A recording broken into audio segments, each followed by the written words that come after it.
Réaction à chaud suite à ces élections. Moi, le score du Front National, du RN, je m'en fiche de comment il s'appelle, les descendants du parti nazi, ne me choque absolument pas. Tout ça, c'était attendu. La bourgeoisie et l'extrême droite marchent ensemble depuis un moment et se servent les uns des autres pour maintenir un statu quo, pour maintenir la domination de la bourgeoisie, pour détourner l'attention des véritables problèmes, pour empêcher qu'il y ait une vraie émergence du peuple et qu'il y ait un régime ou un système qui ne serve pas que la bourgeoisie, mais qui soit plus égalitaire, qui partage les ressources, qui respecte l'environnement. Donc ça, ils ne le veulent pas. Et donc, que ce soit Macron, que ce soit l'extrême droite, évidemment, c'est pratiquement pareil. Et les uns se servent des autres. Laissez-moi vous traduire ce qui est en train de se passer en ce moment. Macron a décidé de dissoudre l'Assemblée nationale. Il y a une raison à cette dissolution. Ce n'est pas non pour faire le jeu de la démocratie. Macron n'a rien pratiqué de démocratique depuis son élection. Il pratique les records de 49-3 à l'Assemblée nationale. Donc c'est pas maintenant que Macron va décider, en grand roi qu'il est, de dissoudre l'Assemblée nationale parce qu'il aurait été dénié par le peuple. Macron a été élu avec un pourcentage très faible par un jeu électoral avec le Front National qui est exercé et qui a été créé par François Mitterrand et dont pratiquement tous les présidents se sont servis jusque-là. En tout cas, pas mal de gens à gauche se sont servis jusque-là. Euh, voilà. Et donc, ce qui se passe derrière cette chose-là, c'est uniquement l'obsession de la LFI. Aujourd'hui, ce qui pousse Macron à provoquer une dissolution, c'est que le jeu délétère des médias qui s'exerce depuis plusieurs années contre la France insoumise pour les discréditer, pour tirer un événement d'un chapeau, tirer une épingle d'un chapeau, le monter en épingle justement cet événement, alors qu'il n'a pas beaucoup d'importance en soi. Il suffit juste que les médias décrètent que la manière enfin, transforme cet événement de manière à le rendre pas politiquement correct. Et c'est uniquement ce que font les médias, parce qu'au fond, la plupart du temps, ce sont des sujets qui n'ont pas d'importance, ou au contraire des sujets dans lesquels la LFI tire, au contraire, quelque chose de très honorable, qui se bat pour des causes qui sont très justes. On le voit pour la Palestine, on l'a vu pour les retraites, on le voit sur beaucoup de sujets. Donc l'obsession de Macron, l'obsession de la bourgeoisie, c'est la France insoumise. Et ils ne veulent pas qu'il y ait un changement politique majeur, ils ne veulent pas ce que propose aussi la France insoumise, c'est-à-dire le gouvernement du peuple, puisqu'ils veulent proposer un Conseil national de transition. Donc le seul objectif, c'est de pouvoir aujourd'hui profiter des divisions qu'ils ont créées au sein de la NUP, qui est aussi une innovation politique majeure qui a permis enfin à une gauche qui se réaffirme avec des valeurs de la gauche de pouvoir reprendre le pouvoir. Euh, Même avec le LFI effectivement qui dirige, et même si la LFI est majoritaire dans ce courant-là, en tout cas ça a été vraiment réaffirmer les valeurs de gauche. Et donc, bon, voilà. Donc j'arrête avec le. Là, je voulais vous montrer, pour revenir rapidement sur les élections, juste pour vous dire qu'ils essayent de. Je reviendrai sur ce que je suis en train de dire, mais juste pour vous dire si j'y pense. Juste pour vous dire qu'en fait, dès le début de la soirée, on a annoncé une LFI à 8% pratiquement, on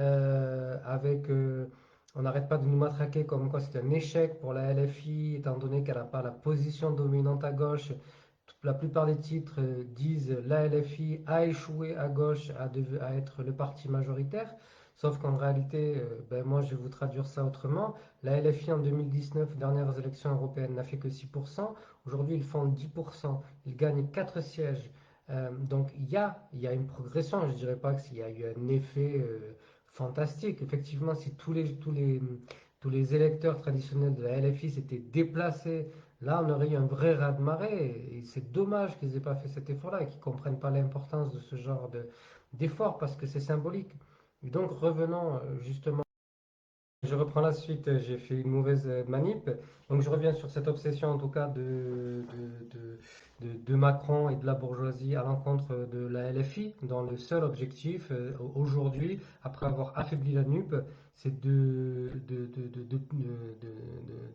provoquer une dissolution, du moins d'invoquer une dissolution de l'Assemblée nationale. C'est la prérogative du président, il peut le faire. Et donc, voilà, Macron n'a jamais joué le jeu démocratique et aujourd'hui, comme par hasard, avec une LFI qui apparaît dans les esprits à 10% seulement, il décide convoquer une dissolution de l'Assemblée nationale. Alors que, au niveau stratégique, stratégiquement, politiquement, c'est un avènement de la bourgeoisie, comment dire, de l'association bourgeoiso-fasciste, et qui de toute façon travaillent ensemble depuis 2000, les dernières élections présidentielles, donc depuis 2022. Ils travaillent ensemble. L'extrême droite et LREM ont passé un grand nombre de lois ensemble, ont été d'accord sur plein de sujets. Darmanin a même traité de l'extrême droite de trop laxiste sur certains sujets de la sécurité ou de l'immigration. Moi, j'en sais rien parce que leurs arguments, leur vie ne m'intéressent absolument pas. Mais en tout cas, ils sont totalement fonctionnés ensemble depuis 2022. Donc aujourd'hui, un LREM et un Rassemblement national pour des élections législatives, Macron espère un raz-de-marée et ne fera peut-être même pas semblant de combattre le Rassemblement national. À mon avis, ça va être beaucoup de cinéma, beaucoup de faux semblants sur soi-disant lutter contre le Front National, contre le Rassemblement National, mais ça va être juste donner un corridor législatif au Rassemblement National avec plus de députés à l'Assemblée nationale et sans doute moins de députés LFI, mais ça reste à voir et ça reste à voir avec la combativité de la LFI. L'erreur tactique de Macron de penser que la LFI ne ferait que 10% aux législatives, ce qui serait vraiment une grosse erreur tactique à mon avis. Surtout symboliquement, ce qui s'est passé ces dernières années, etc. Si la LFI arrive vraiment à tirer son épingle du jeu, elle peut réussir à reprendre les scores qu'elle a eus pour les dernières législatives et peut-être même les améliorer. Il y a une épingle à jouer. Macron, je reprends la phrase de Glucksmann, malheureusement, parce que vraiment pas, mais il a dit quelque chose de vrai, c'est que Macron joue avec la démocratie. Pas qu'il y ait une vraie démocratie, c'est pas du tout une opinion que je partage. On est face à une pseudo-démocratie bourgeoise, un projet national qui a été imposé au peuple, qui n'a jamais été réalisé avec le peuple et qui n'est que dans l'intérêt de la bourgeoisie.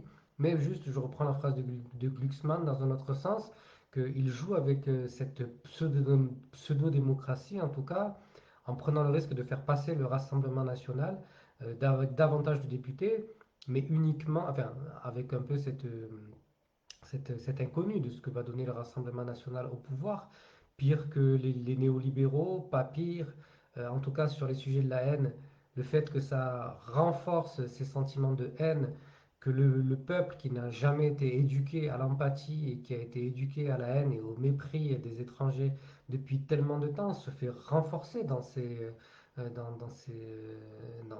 mouvances d'idées et d'esprit. Donc forcément, c'est pas ça. Bien évidemment, le Rassemblement national inscrit dans l'espace européen et dans l'Occident a une marge de manœuvre qui est limitée, mais on voit bien que qu'il y a un jeu malsain et qu'on ne s'avance pas vers un monde meilleur, vers des solutions meilleures, on ne s'avance pas vers des solutions apaisées, on s'avance vers davantage de cristallisation, davantage de haine, alors qu'avec l'effondrement des ressources, avec l'effondrement aussi économique à venir, on va avoir besoin davantage de se serrer les coudes, de se mobiliser, plutôt que de rentrer dans ces mécanismes de haine et ces mécanismes de racisme, de fascisme, etc.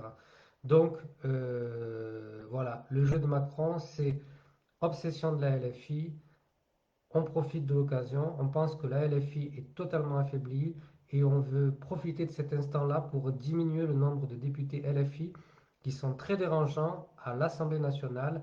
Au plus haut niveau de l'État, on a des députés qui tiennent un discours contre la pensée mainstream qui s'était installée depuis des années contre